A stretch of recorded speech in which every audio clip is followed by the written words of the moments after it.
Pode começar? Pode começar, bora. Bora, galera. Prazer, todos. Acho que alguns eu já conhecia, outros eu estou vendo pela primeira vez. Assim, já vou avisando, não esperem nenhuma aula tipo do Bartek assim, né?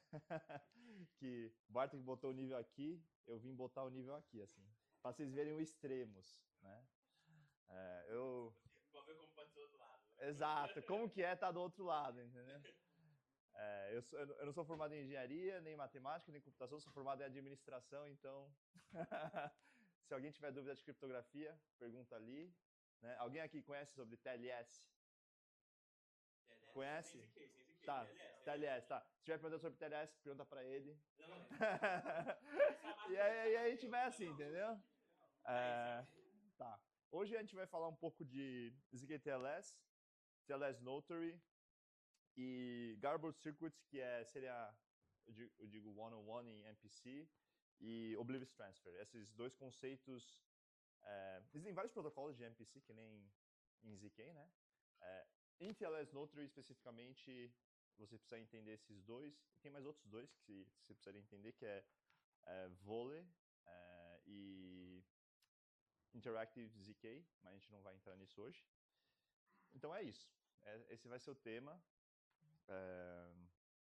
E só um pouco de contexto, tá? Hoje, em ZKTLS, não tem ZK. Na verdade, devia se chamar MPC TLS. Eu lembro até hoje, porque eu tava... Antes de virar ZKTLS, era só TLS Notary. Então, tudo que... Não vou falar que tudo, tá? A TLS Notary, a pessoa que... Vou contar a história desde o começo, então, e de como que isso virou ZKTLS. Em 2013, tinha uma pessoa chamada Dan, que hoje ele está no time do TLS Notary. Ele fez a proposta de, pô, e se a gente conseguisse provar, né, alguma informação da internet de forma com criptografia? Basicamente que, vamos dizer que eu quero provar que eu tenho 10 reais no meu banco, no Nubank, ou que eu estou devendo, no caso essa é mais verdade, que eu estou devendo dinheiro para o Nubank, e eu quero provar isso. Hoje, como que a gente prova? A gente tira um print screen. Né? Na época, o problema que eles queriam resolver, na época não existia Ethereum, não existia, só existia Bitcoin. E na época, o problema que ele queria resolver com isso era que em 2013 tinham vários protocolos de compra e venda P2P de Bitcoin. Só que não tinha muito trust. Então a ideia do Dan era de, pô, e se a gente conseguir provar que o cara fez a transação com criptografia para o outro para resolver os problemas do P2P, que é trust. Essa foi ali o primeiro nascer da ideia do ZKTLS, né? ZKTLS Notary, né? E eles fizeram um Proof of Concept, mas não foi para frente. E o primeiro Proof of Concept eles hackearam o TLS 1.1, né? E tinha o Proof of Concept e ficou na caixa. O Dan ele não era de Web3 nem nada. Aí em 2020, aí o Barry e o time da PSC acharam interessante assim e aí juntaram um time. Aí esse time viu, né, esse post do Dan. No começo eles queriam fazer coisa mais de identidade, assim, sabe? Como eu provo coisas da minha identidade, isso em 2020. Aí eles viram esse post do Dan e chamou o Dan, aí que nasceu o TLS Notary. Então, do TLS Notary, só que o TLS Notary ele nasceu graças a esse primeiro conceito do Dan, né? E na época já tinha uma iniciativa que chamava DECO, que eles tentaram fazer algo similar, mas não deu certo. E eles tinham o paper da Pado Labs, que na verdade o paper da Pado Labs, que hoje é Primus Labs, acabou dando toda a base matemática para o que é possível hoje com o TLS Notary. E o ZKTLS, ele nasceu... Eu não vou falar que time que foi, mas tinha um time que eles estavam levantando capital em cima da tech da TLS Notary, porque TLS Notary era open source. Então, tiveram alguns times que levantaram capital em cima da tech da TLS Notary. E ele chamou isso de ZKTLS para ser mais vendível para VCs. Por isso que hoje é chamada de ZKTLS. Mas, aí o que aconteceu? Aí os VCs que investiram neles começaram a... Porque antes não existia, tipo, não existia esse hype, esse conceito, né? Então, como que você gera um hype em um conceito para você buildar, né? Para você levantar capital da sua empresa? Pô, a gente está com uma nova tecnologia, ZKTLS. O que é ZKTLS? O que é ZKTLS? E ZKTLS era muito mais... Na época ainda tinha um hype do ZK, né? É muito mais atrativo do que só falar TLS Notary.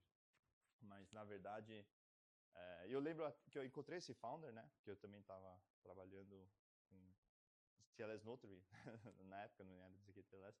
Falei, pô, por que você chamou de ZKTLS? Ele falou, cara, posso ser sincero? Você vai captar 10 vezes mais. Então foi isso.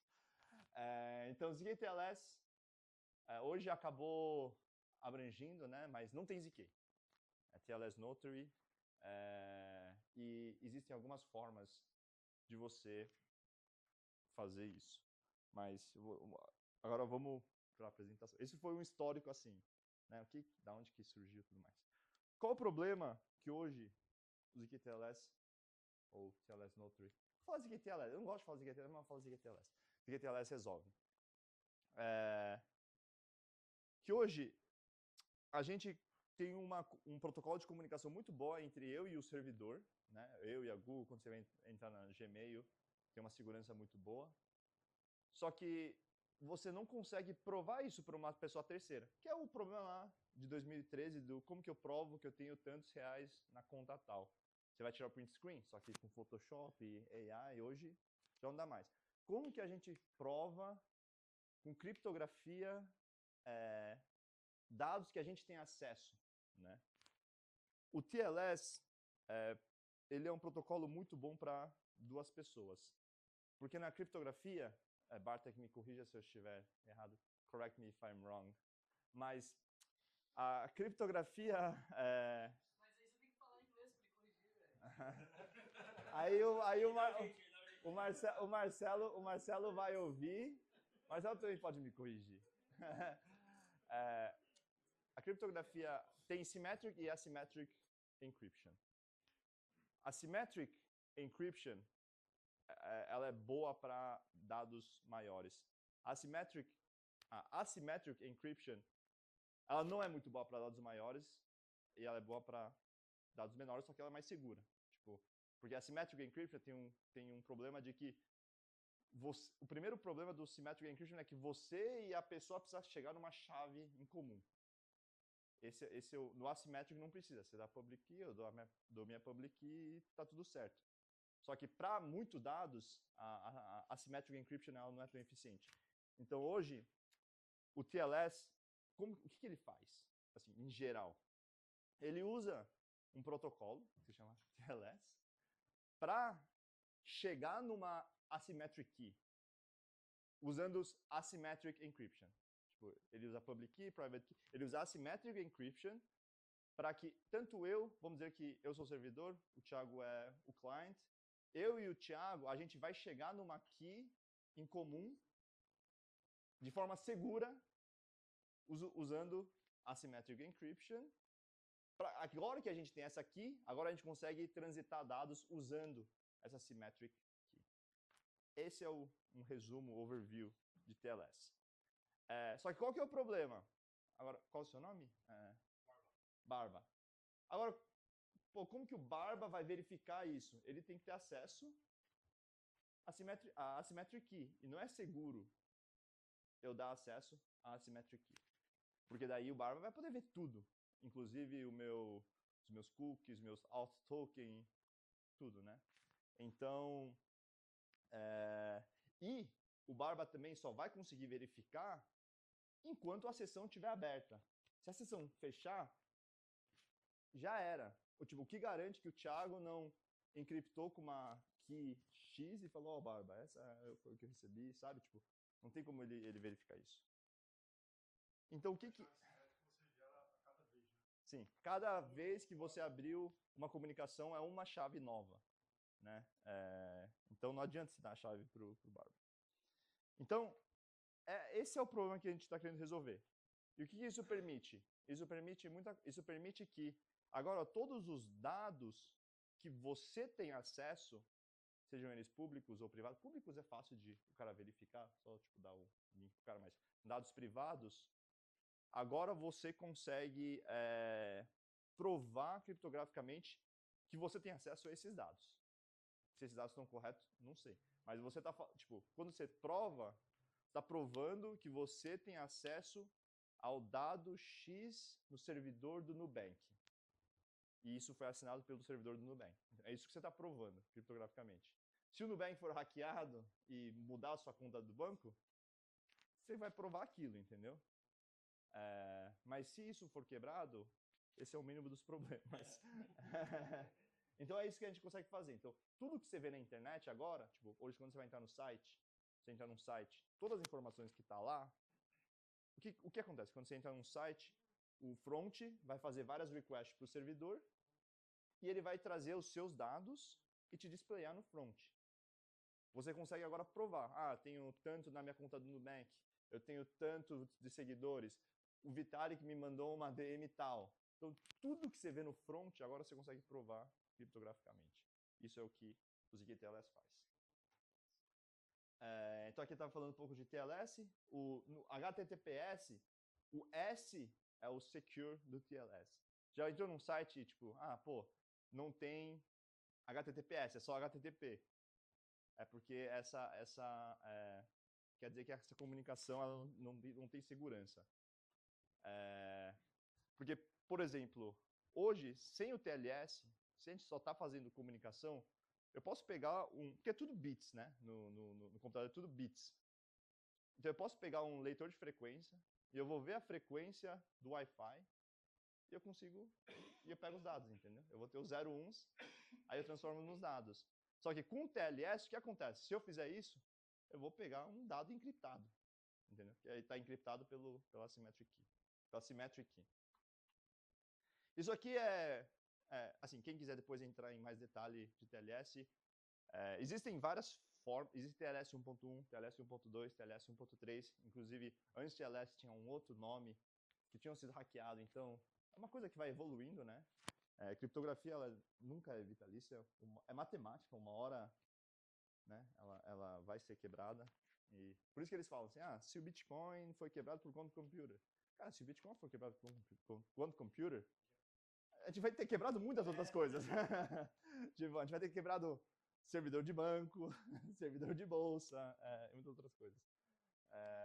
Então, basicamente, só dar um exemplo rápido, como que funciona. Isso acontece assim, tipo, em milissegundos, tá? Tipo, quando eu quero conectar com o Thiago, eu mando um sim, aí ele vai me mandar uma resposta, aí com esse eu mando uma outra resposta, aí ele vai me dar o certificado, porque para fazer assimetrias de public key e private key, ele tem que ter uma public key, eu tenho que ter uma public key, então a gente vai fazer a troca dessas public key, que ele tem a private key, eu tenho a private key, né? E não sei se vocês já viram certificado de servidor. Cada servidor tem uma private key, ele assina, e essa private key ela é muito segura. Tipo, tem que estar segura, né? Geralmente os negócios que fazem assinatura dos servidores, eles mesmos já expiram em 3 meses. Sim, tem que. Existem, eles expiram. Assim, a segurança da internet hoje, para ser sincero, ela é muito centralizada. Tipo, tem os emissores de certificados, e acho que são 5 ou 6 emissores certificados. Eles têm as private key, e eles vão emitir os certificados de todos os outros servidores, que aí vai ter, sei lá, da Google. Ele que vai verificar que não, esse certificado da Google está correto. Só que se alguém hackear, tipo, é uma pirâmide assim de trust assumption, de private key para public key, de private key. Se hackearem quem emite o certificado, cara, o cara consegue hackear o sistema inteiro. Tipo, se o cara tiver, a gente fala, se eu perder uma public key, eu perder minha grana. Ok, se o private key desse cara for licado, o cara vai conseguir, tipo, fazer um fake, tipo, criar dados fake eu não sei o que o cara faria com isso, mas provavelmente faria um estrago. Mas basicamente, aí ele manda o certificado dele, no certificado tem a public key, tem vários outros dados. Eu mando de volta algumas informações, e nessa protocolo também, a gente define que tipo de criptografia a gente quer usar, porque existem vários tipos de criptografia, SHA, RSA, e no final a gente vai ter as symmetric keys. Uma vez que a gente tem os symmetric keys, a gente consegue agora, tipo, você vai mandar um dado, eu vou desencriptar, e eu vou te fazer e eu vou encriptar e te mandar uma request. Tipo, toda a comunicação agora é feita com essa aqui.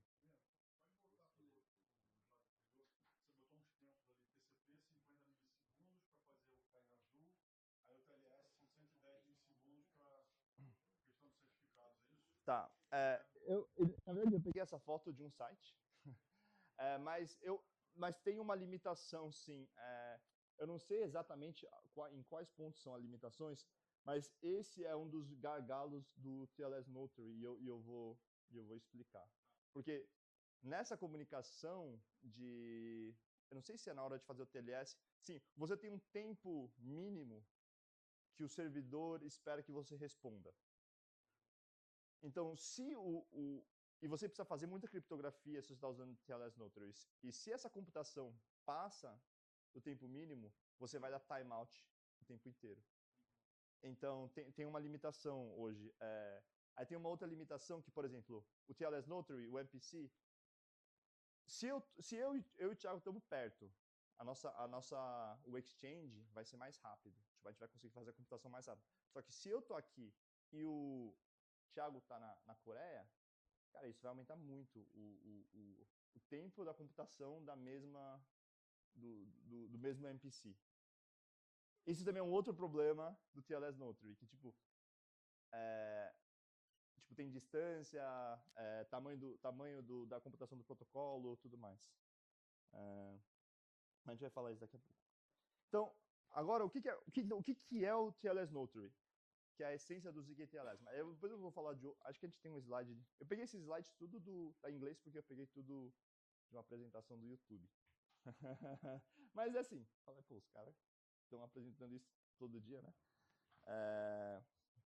Como que o TLS Notary funciona? Acho que talvez a gente vai aqui, ó. Legal. Quando a gente vai fazer no TLS normal, a gente... Aqui. Quando a gente vai dar no TLS normal, quando a gente vai dar a nossa chave pro servidor, a gente só dá a minha chave. Agora eu vou dar a minha chave com a do Notary, que vai ser o Prover. No final, o que isso vai acontecer é que a chave simétrica, que antes era só minha e do servidor, agora, da nossa parte, do servidor não vai mudar nada. Mas da minha parte, agora ela vai estar separada. Tipo, eu vou ter uma parte da chave e o Notary vai ter uma parte da chave. Então agora você só consegue fazer as comunicações, os encryption e decryption, se os dois fizerem junto. Por isso que agora o Notary ele é meio que um verifier do que está acontecendo nessa request. Ele consegue agora criar uma prova criptográfica, que no final seria uma assinatura dele, de que, pô, quando o Thiago fez a request para o Nubank, ele realmente recebeu isso tal, e essa request está correta, porque ele participou. Esse é o overview. Assim, tem mais detalhes, mas essa aqui é a ideia principal. Então, só que aí tem... Mas aqui, não é nem multi-party computation, é two-party computation. Que nem eu falei, tem esse timeout. Hoje, já tem um gargalo do tamanho da informação entre eu e o Thiago. Distância também. Se você bota mais um, aí o tempo da computação é exponencial. Então, mais um problema, entendeu? Por exemplo, tem times que falaram, vamos randomizar qual vai ser o Notary. Vamos... Não funciona, assim, do meu ponto de vista, né? Por quê? Se você randomizar de um cara e pegar um cara que está na China, puta, não vai funcionar, entendeu? Então, mas essa que é a ideia. Na TLS normal, a gente vai ter uma chave que a gente vai conversar com o servidor. No TLS Notary, essa chave é dividida entre eu e o Notary. Aí agora o Notary consegue fazer uma prova de tudo que acontece. O Notary ele nunca vê nenhum dado. Ele só vai participar ali E a única certeza que ele tem é que isso só funcionou porque ele participou. Se ele não tivesse participado, não teria funcionado. Né? Mas ele nunca vê nenhum dado. Aí o prover consegue compartilhar algum dado depois.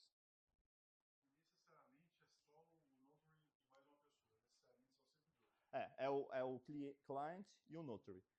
Por quê? Porque se você adicionar mais um, a computação vai ficar muito alta e daí vai ficar... você vai bater o limite do timeout. Porque o servidor meio que, tipo...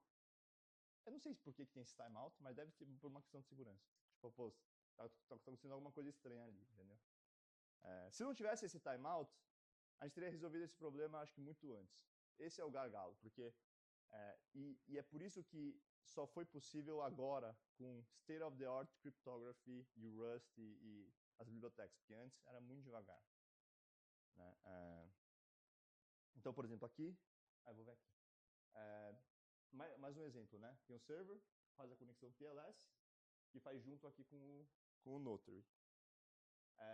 No final, o Notary vai dar, tipo, ele vai blindly sign, tipo, ele vai assinar que ele participou e ele viu isso tudo junto, sem ver os dados, e daí um verifier, ele vai, tipo, conseguir verificar a assinatura desse Notary, e nesse processo aqui, no prover, tem um interactive zero-knowledge proof, mas ele consegue mostrar só alguma parte. Tipo, ele consegue falar, eu só quero mostrar a minha idade. Isso, com a prova disso, mais a assinatura do Notary, aí o verifier vai falar, ok. Mas nesse caso, o trust assumption é no Notary. Se o Notary for malicioso, isso aqui acabou, entendeu? Por isso que é two-party computation, na verdade, não é nem multi-party computation. Alguma pergunta aqui? Tá. Então, isso, o que agora isso permite, né? Agora isso permite que tudo que eu tenho acesso, né? Eu, Danilo, tenho acesso com meus alt tokens, com meus cookies, porque login e senha é o quê? É alt token no final. Então tudo que eu tenho acesso à internet, qualquer conta que eu tenho acesso à internet, agora eu consigo gerar uma prova, né? E essa prova é mais uma assinatura de um notary, só que aqui um notary que participou ali de forma criptográfica dessa troca e ele tá provando que eu fiz a request para Nubank e recebi da Nubank que eu estou devendo tantos para Nubank. Né? Ele está provando essa HTTPS request. Sabe esse curl que a gente faz? Curl, a gente recebe uma resposta. Então, é isso. Você está provando uma execução disso. Aí, como que funciona o TLS Notary? Você precisa... A gente não vai entrar em detalhes de tudo isso, até porque eu acho que eu não sou capaz de explicar tudo isso. Mas... E você também nem precisa saber tudo isso para conseguir usar. Hoje as bibliotecas você consegue usar de boa, assim. Tipo, eu não sabia o que era MPC, não sabia o que era GraphCircle, não sabia o que era nada, e eu consegui participar de hackathon e usar isso, então isso não tem problema. Mas a gente vai falar de Oblivious Transfer e Garbled Circuits hoje. Que são duas coisas básicas. Para vocês entenderem bem como que funciona o TLS Notary, vocês podem aqui depois no Docs e depois olha isso. Dual Execution with Asymmetric Privacy. Esse é o core do TLS Notary. Aí aqui ele meio que explica. Aí aqui ele vai ver que ele vai ver tipo umas palavras, Garbled Circuit, OT é Oblivious Transfer. Aí você vai meio que, se você for aqui, se você entender o que é Garbled Circuit, Oblivious Transfer, você vai conseguir entender essa parte, e entendendo essa parte você vai... Tipo, você entendendo essa parte, aí você vai ler o resto do doc, você vai entender como que funciona. Tá. Para falar de Garbled Circuits, isso aqui é um negócio que eu tinha escrito no ano passado, mas eu nunca publiquei. Mas aí eu vi ontem e falei, pô, vou usar isso. Porque eu tinha escrito isso para eu aprender o que era Garbled Circuits, Oblivious Transfer. E eu recomendo muito fazer isso, se você quer aprender sobre um tema. Assim, eu não tenho background de criptografia, não tenho background de matemática, não tenho background de engenharia. Então, quando eu aprendi ZK e criptografia, o que eu fazia? Eu ia para os docs. O que eu faço ainda, né? Mas não tenho feito isso, porque agora eu estou mais em AI, mas... o que eu faço? Eu vou no docs, eu leio o docs, e eu vejo todas as palavras que eu não entendi. Tipo, RSA, eu não sei o que é RSA, você anota. Garbled Circuit, não sei. Aí você vai e tenta entender exatamente o que é essas palavras que você não entendeu. Porque no momento em que você entender essas palavras que você não entendeu, aí você vai conseguir entender o docs certinho. E cada palavra vai te levar para um rabbit hole ali longo. Mas esses aqui são, acho que, os dois principais. O Garbled Circuits, ele... Depois eu posso compartilhar isso com vocês. Isso aqui está privado, mas... ele é um protocolo de MPC que você consegue fazer uma computação junto com... Por exemplo, eu e o Thiago, a gente consegue fazer uma computação junto sem eu saber o input do Thiago e sem o Thiago saber o meu input, e a gente tem um output. Que é basicamente, vamos desencriptar a mensagem do servidor. Eu tenho a minha aqui, o Thiago tem a aqui dele, a gente junta aqui, a gente desencriptou, os dois vê a mensagem desencriptada, mas nunca ninguém viu. Eu não vi a parte dele, ele não viu a minha parte. E aqui, a gente vai passar por um exemplo de como que isso funciona em Garbled Circuits, em um circuito de AND gate. Aí dá para fazer de OR e XOR, e disso você expandiria para criptografia RSA e outras criptografias. Tipo, de AND gate, tipo, desses gates, você vai criar circuitos maiores, que no final vão ser circuitos de criptografia, mas a gente só vai ver de um circuito. Então, vamos dizer que tem um Garbler e o Evaluator. Então, nesse exemplo aqui, vai ser eu e o Thiago. Eu vou escolher 0 ou 1, o Thiago vai escolher 0 ou 1, e a gente quer saber a resposta do que eu escolhi, do que o Thiago escolheu, do AND, né? Sem eu saber o que ele escolheu. Então, por exemplo, se eu escolher 1 e 1, o AND, o resultado vai ser 1. Aqui. Né? Se eu escolher 0 e 0, se eu escolher 0 e o Thiago escolher 0, a resposta vai ser 0. Então é um circuito AND. Alguma dúvida disso? Não, tá. Aqui nesse caso, tipo, se sair 1, a gente vai saber que tanto eu quanto ele escolhemos 1, né? Mas se sair 0, por exemplo, a gente não vai saber. Né? Então a gente vai fazer... Eu vou explicar como que a gente faz isso. Então, cara, é muito simples. Quando eu entendi, assim, eu vi, cara, é simples e você entende. Cara, é muito esperto como os caras fizeram. Como que funciona? Ó, tem o Garbler, que vai ser, tanto faz ser eu ou o Thiago, tá? Mas eu vou ser o Garbler. E o Garbler, o que eu vou fazer? Eu vou pegar uma chave X e eu vou encriptar esses aqui, ó. Então eu vou encriptar o 0 e o 1, no caso, né? São as minhas opções. Aí eu vou pegar uma outra chave Y e eu vou encriptar aqui. Então, aqui, tipo, vai ter, sei lá, vamos dizer que o resultado da criptografia aqui para 0 foi 3. E para 1 foi 7. Tipo, pode ser qualquer coisa, tá? Ou foi banana e laranja. Esse é o resultado da criptografia. Então aqui eu tenho uma banana e uma laranja. E aqui eu tenho um cachorro e um gato. Tipo, eu vou pegar duas chaves diferentes, eu vou encriptar os meus possíveis inputs e os possíveis inputs do Thiago. Vamos dizer que aqui 0 é banana e aqui o 0 é o cachorro. Aí eu vou pegar a banana e o cachorro, que são os outputs da chave que só eu tenho, o Thiago não tem. Aí eu vou encriptar o 0 aqui, que vai dar banana com cachorro, por exemplo, vamos dizer. E eu vou fazer isso para cada um. Então aqui é banana e gato, então aqui é banana gato. Como que era? A laranja, cachorro, laranja, cachorro. Então é isso que estou mostrando aqui. Né?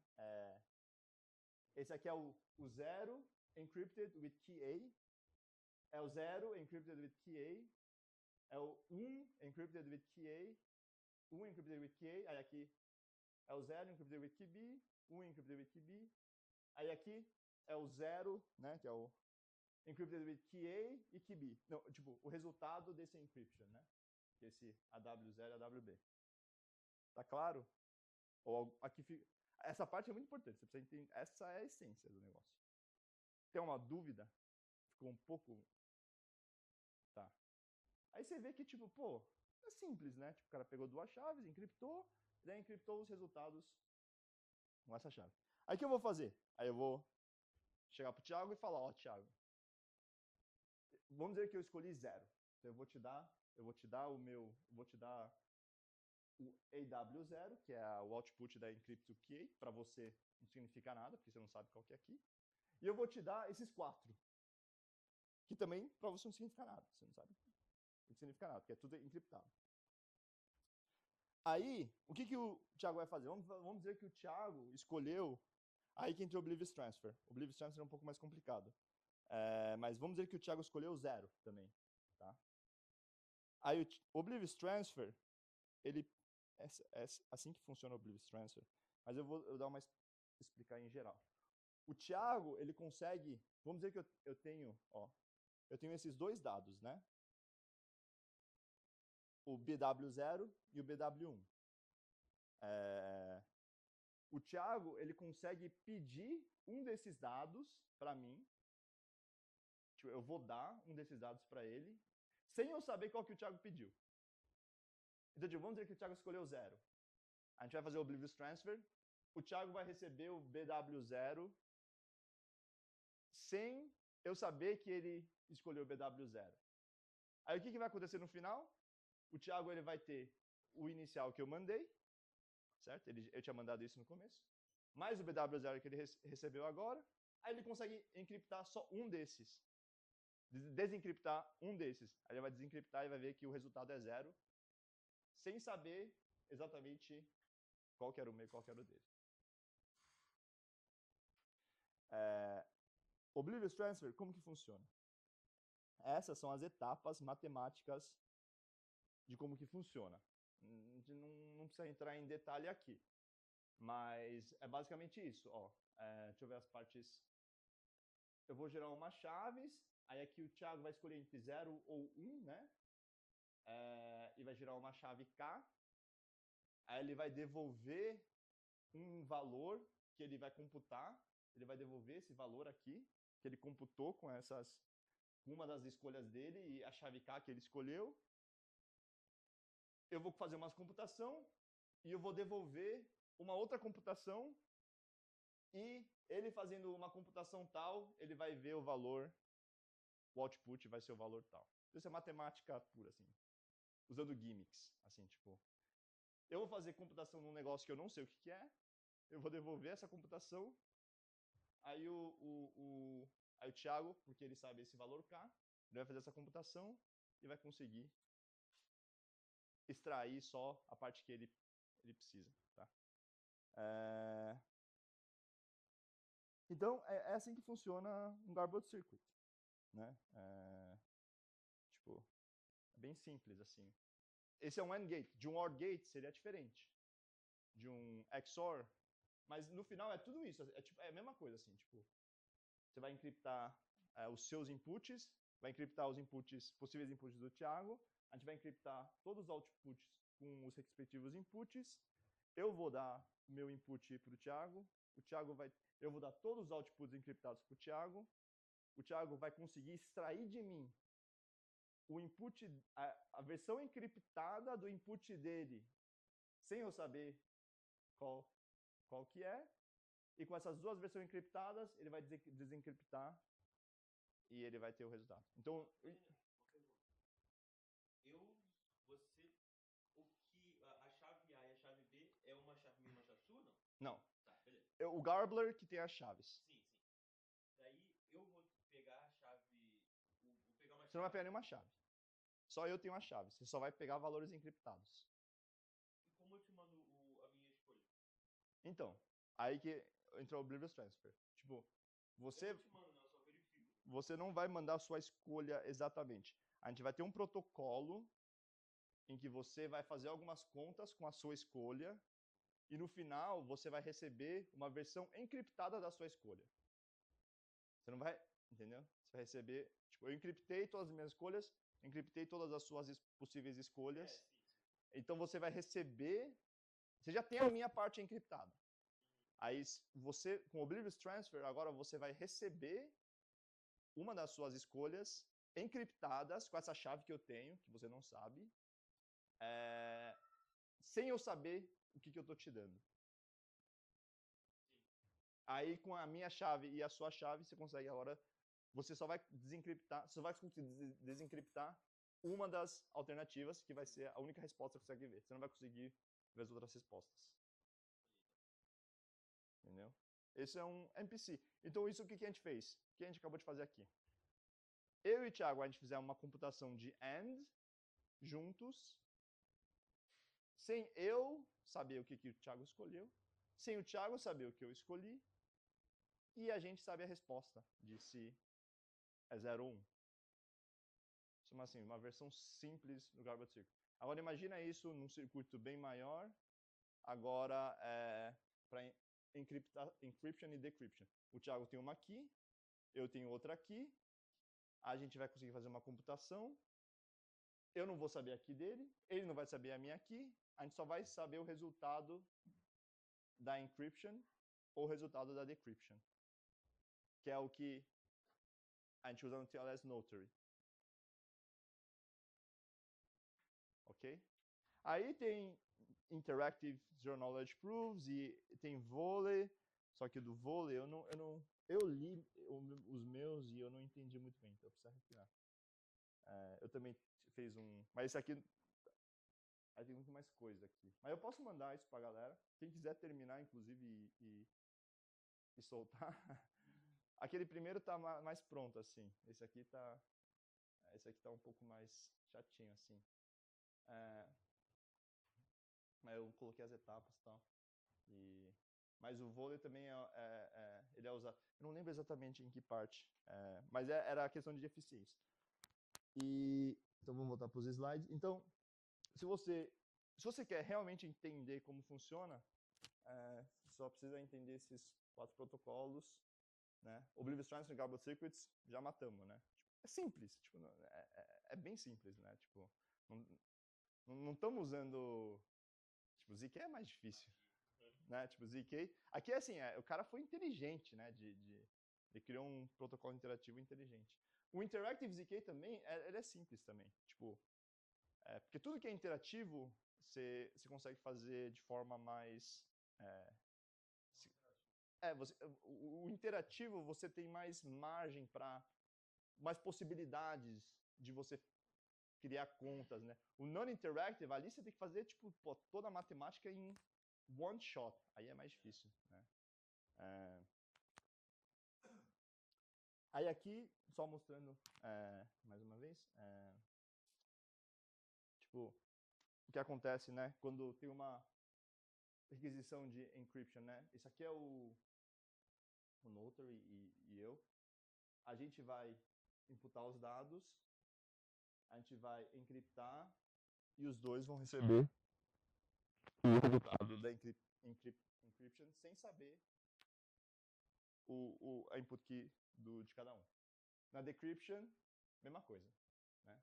Só que nesse caso, na decryption, só o prover vai saber, o notary não vai saber, porque aqui é a resposta do servidor. A gente não quer que o notary saiba. Então a gente quer que o notary ele commit sem ver os dados da pessoa. Então é meio que isso. Esse aqui... daí... Assim, aquilo foi a versão simples do Garbage Circuit, aí tem várias, né, melhorias de eficiência e tudo mais. Aí aqui foi o que eu tinha mostrado. Aí aqui a gente pode tentar, assim, ó, deixa eu ver, vamos ver. Aqui, Notion, então tem...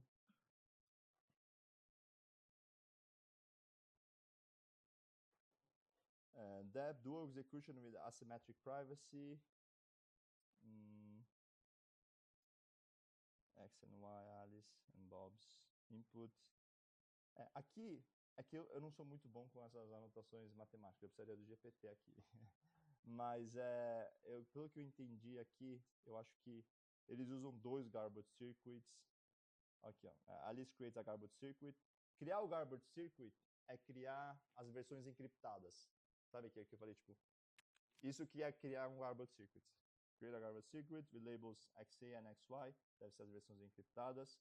E output labels committed VA, que deve ser os outputs encriptados. Bob's create um outro garbage circuit. Esse aqui, PRG. Eu acho que a minha parte vai até aqui, guys. Aí assim, faz um tempinho que eu lembro que eu tinha entendido isso, mas como eu não escrevi, quando eu fui revisar, eu não consegui lembrar muito bem. Mas, voltando assim, eu acho que agora para a parte prática, eu só fui aprender isso depois do 3º aplicativo de ZKTLS que eu criei. Você não precisa saber isso. E agora, falando de como hoje existem 3 formas da gente ter o mesmo resultado do ZKTLS. Um que é MPC-TLS, que é o que eu expliquei agora, né? Que na verdade não é multi-party, é two-party. O outro existe que é por TI. Então, como que funciona pelo TI? Tipo, eu faço a requisição dentro de um trusted environment. Então eu consigo provar que eu fiz esse request e recebi essa response por causa do trusted environment. Isso é uma forma também de você conseguir encriptar, né? Tem uns times fazendo isso, mas eu não vi nenhum time em prod. O mais eficiente hoje é o que a Reclaim usa. Eles usam um man in the middle. Eu não sei, tem que ler o paper deles, mas não é muito difícil o paper deles, mas teria que ler o paper deles exato, porque não é um man in the middle que vê tudo. O que é um man in the middle? Tem o client, tem o servidor, aí tem o man in the middle ali que vai ver todas as informações que passa entre você e ele vai conseguir atestar. Só que a Reclaim, ela fez de um jeito em que o man in the middle, ele só vai ver os dados encriptados, ele não vai ver, porque a gente tem que manter privacidade, ele não vai ver os dados puros, né? Só vai ver o que está passando encriptado. Então, basicamente seria, tipo, qualquer pessoa poderia ver, na verdade, né? Só que no final, ele vai ter um protocolo de Interactive ZK com o prover, para o prover falar que esses dados que ele está vendo são dados reais do servidor tal. Por quê? Porque, por exemplo, vamos dizer que eu sou malicioso. Eu boto um man in the middle entre eu e um outro servidor meu. Entendeu? E eu começo a trocar e o cara de qualquer jeito, o cara não sabe se é tipo, não sabe de nada, né? Então, no final tem esse protocolo de ZK que a Reclaim usa. Eu acho que é Interactive ZK. Para o prover conseguir provar para o man in the middle que, na verdade, essa foi uma request para Google. Tipo, ele vai mostrar alguns dados. Aí esse prover vai assinar isso para que ele use como um attestation fora. E esse é o mais eficiente. Por quê? Porque nesse caso, lembra que eu tinha falado que hoje, quando você vai fazer TLS, tem chance de você dar timeout? Esse prover do man in the middle, não é exatamente man in the middle, mas é proxy, né? Esse proxy, ele vai ver, ele só vai ver, então basicamente não vai adicionar quase nada de tempo, de latência, né, para o request entre você e o servidor. E ele, uma vez que fechar tudo, que daí ele vai fazer a prova. Então, tipo, ele não atrapalha em nada entre você e o servidor. Tipo, uma vez que você recebeu as informações, só depois que tudo terminou, que eu vou pedir a prova pro cara, e daí tanto faz se vai demorar 10 segundos, 30 segundos, porque não vai dar mais timeout, entendeu? No caso do TLS Notary, tinha esse problema do timeout, porque sem fazer o MPC, eu não consigo continuar a minha requisição com o servidor. Acho que aqui tester, que é o proxy, né? Que é o cara que vai estar no meio ali. Ficou clara a diferença? Ou alguma dúvida em relação à diferença? Aí agora eu vou falar, agora, assim, na verdade, eu criei uma startup em ZKTLS e hoje a gente pivotou. E eu vou falar algumas das limitações hoje que tem. Pelo menos que tinha antes, mas que eu acho que não foi resolvido porque não é uma coisa, não é uma coisa, é uma coisa de estrutura mesmo.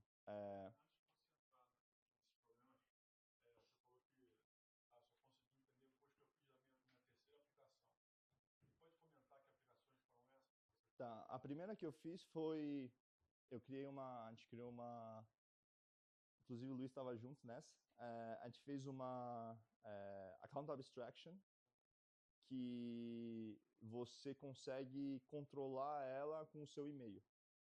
E a gente usava uma prova da conta do seu e-mail para você controlar, em vez de controlar ela com uma private key, você controla com o seu e-mail. Então é tipo meio que agora você tem uma wallet, e-mail wallet, né?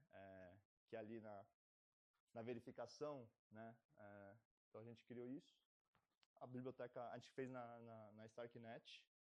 A Ripple tá open source, quem quiser ver. A segunda foi, a gente fez também na Starknet. A gente fez a gente conseguia aprovar que você fez uma transação para uma pessoa tal no Revolut. Isso para, existe um projeto chamado ZKP2P. A gente fez isso na Starknet. Que é basicamente você provar transações. Então eu tenho uma pool ali de grana, né? E eu vou falar, ó, a minha conta é conta tal, é conta @DaniloWHK. Todo mundo que fizer uma transação de USD para essa conta e tiver uma prova disso, consegue withdraw USDC.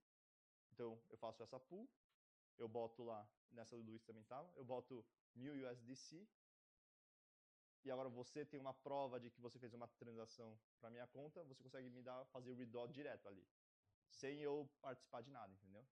Bom. Não é Tornado Cash, é tipo, imagina ter uma pool, eu faço uma pool com $1000 de USDC. Agora vamos falar de Pix, vai, $1000 de USDC.